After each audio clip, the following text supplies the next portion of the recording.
Hi friends, তো তোমরা thumbnail দেখে বুঝেই গেছো সুন্দরবনে আছি। তো সুন্দরবনে প্রথম পর্ব তো দেখলে, এখন আমাদের দ্বিতীয় দিন। তো আমরা এখন যাব নদীতে, কিভাবে বন্ধু মাছ ধরে, তার জীবিকা কেমন তোমাদের সবাইকেই দেখাচ্ছি। তো চলো, বেশি আর বলবো না, সরাসরি তোমাদেরকে দেখাবো নদীতে কিভাবে মাছ ধরা হয়। তো দেখতে পাচ্ছ অলরেডি নৌকো আমাদের রেডি। সৌরভ, কৌশিক আর নিতাই দা, একটু হাত দেখাও। ওই যে যার নৌকোতে যাবো, আর এই যে সাগর অলরেডি রেডি। তো চলো।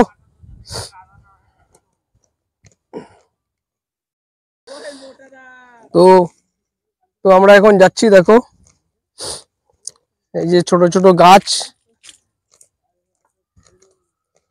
তো একদম সাবধানতা অবলম্বন করে যেতে হচ্ছে। আর এই যে এই গাছের যে এইগুলো দেখছো, এগুলো হচ্ছে আমরা ভূগোল বইতে পড়েছি, ম্যানগ্রোভ যে গাছগুলো হয়। তো এই সব প্রত্যেকটাই হচ্ছে ম্যানগ্রোভ গাছ।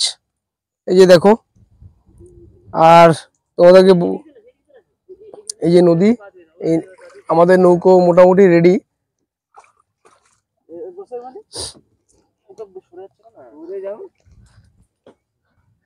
তো আজকে আমরা সরাসরি কিভাবে সুন্দরবনে মাছ ধরা হয় তোমাদেরকে দেখাবো।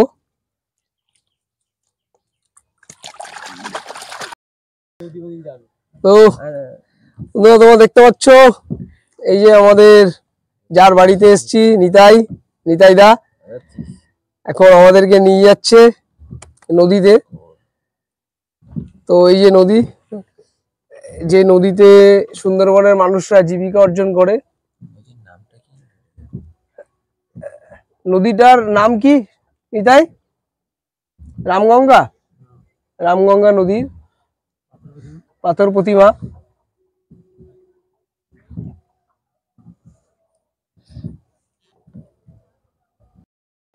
সৌরভ, কেমন লাগছে? সেই অনেক এর আগের বারে এসেছি, কিন্তু নৌকা চড়ি নিয়ে এবার এসে মজাই পেয়ে গেছি। কৌশিক, এই ভালো লাগছে, সুন্দর দৃশ্য, ভালো লাগছে।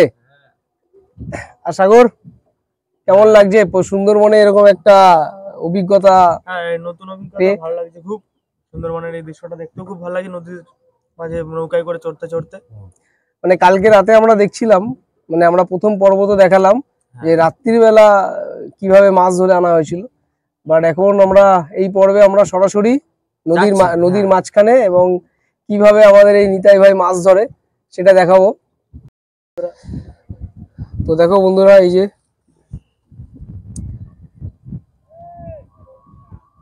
সরাসরি সুন্দরবন।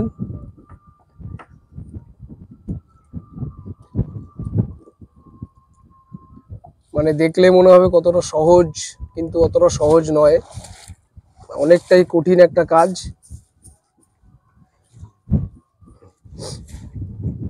কি কি মাছ ওঠে এখনই দেখতে পারবো। এই যে দেখে মোটামুটি বোঝা যাচ্ছে যে চুনো মাছ উঠেছে। এটা চুনো মাছ।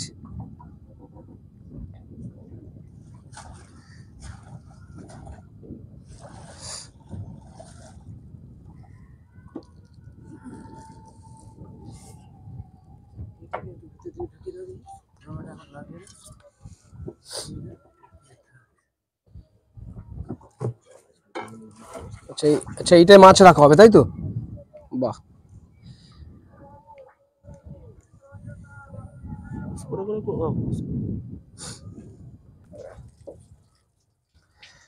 তো তোমরা দেখো, এই যে মাছ দেখো,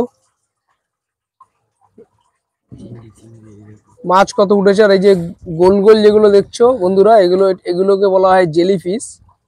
মানে এগুলো সুন্দরবনের লোকেরা তো জালে পায়, ফেলে দেয়, কালকে জিজ্ঞেস করছিলাম। তো দেখো কিভাবে মাছগুলো দেখো লাফাচ্ছে একদম, মানে কি জাল থেকে তুলে এনে একদম সরাসরি মাছগুলো দেখো।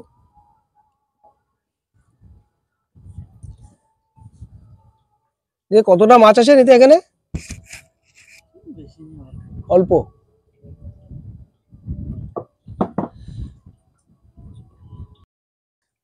তো বন্ধুরা দেখো এই যে জেলিফিশ গুলো বেছে বেছে ফেলে দিচ্ছে,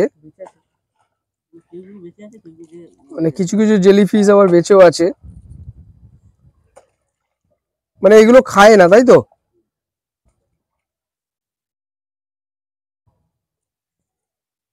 কিন্তু দীঘাতে যে আমরা দেখি নিতাই ছোট ছোট অক্টোপাস, ছোট ছোট অক্টোপাস বিক্রি করে ভাজা করে। আচ্ছা,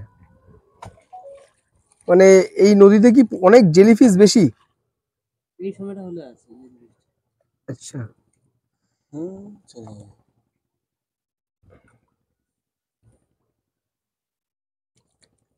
এটা হতে পারে।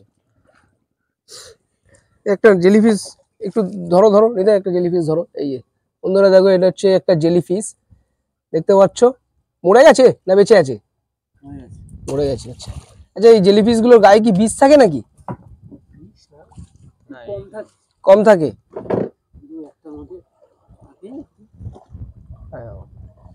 অসুবিধা হয় না। ও, এই যে আর একটা জাল তোলা হবে নাকি? আচ্ছা, তবে যে জালটা তোলা হলো সেটা কি আবার রেখে দিলি?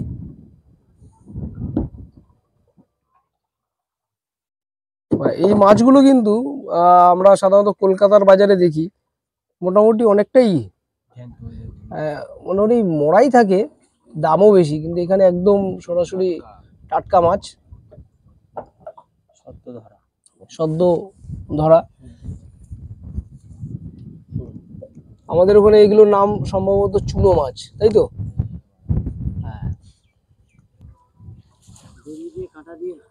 ও আচ্ছা, তোমরা দেখতে পাচ্ছ আবার মোটামুটি আর একটা জাল টানা হচ্ছে। দেখো আর একটা জালেও আসছে অনেক মাছ।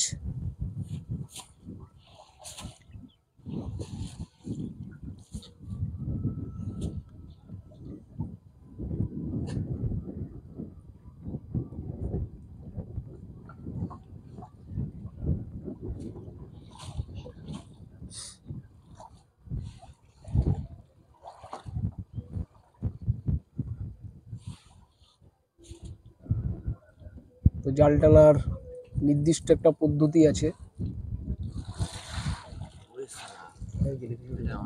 দেখো কত জেলিফিশ উঠেছে, মানে এইবারের মাছের সংখ্যার থেকে মানে জেলিফিশের সংখ্যাটা অনেক বেশি। দেখো মাছও আছে, দেখো সরাসরি দেখো মাছগুলো কিভাবে লাফাচ্ছে। দেখো এই জেলিফিশটা কাটছে, জ্যান্ত আছে, জেলিফিশ জ্যান্ত আছে। এই দেখো এই জেলিফিশটা দেখো একটু নড়ছে। দেখো কাঁকড়া উঠেছে এবারে। তো তোমরা দেখছো মাছ মোটামুটি বাঁচা হয়ে গেছে, এখন সরাসরি জল দেওয়া হচ্ছে মাছগুলোতে, মানে নদীর পুরোই নোনা জল।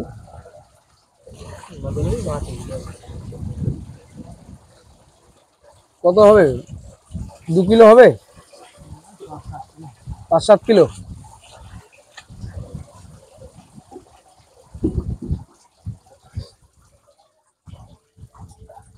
সাগরে এই চিংড়ি মাছটা, আচ্ছা এটা কি কাঁকড়া? দেখি এগুলো কি খায় মানুষে? দেখি দেখি দেখি।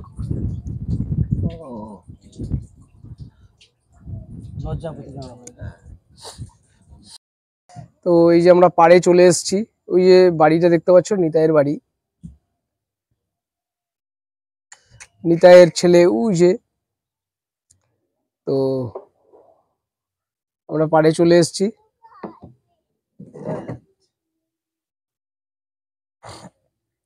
তো ভিডিওটা কেমন লাগলো অবশ্যই জানিও, কমেন্টস করো যারা পাথর প্রতিমা থেকে ভিডিওটা আমাদের দেখলে, এবং চ্যানেলটা অবশ্যই সাবস্ক্রাইব করে দিও ভালো লাগলে, এবং পরের পর্বের জন্য চোখ রাখো।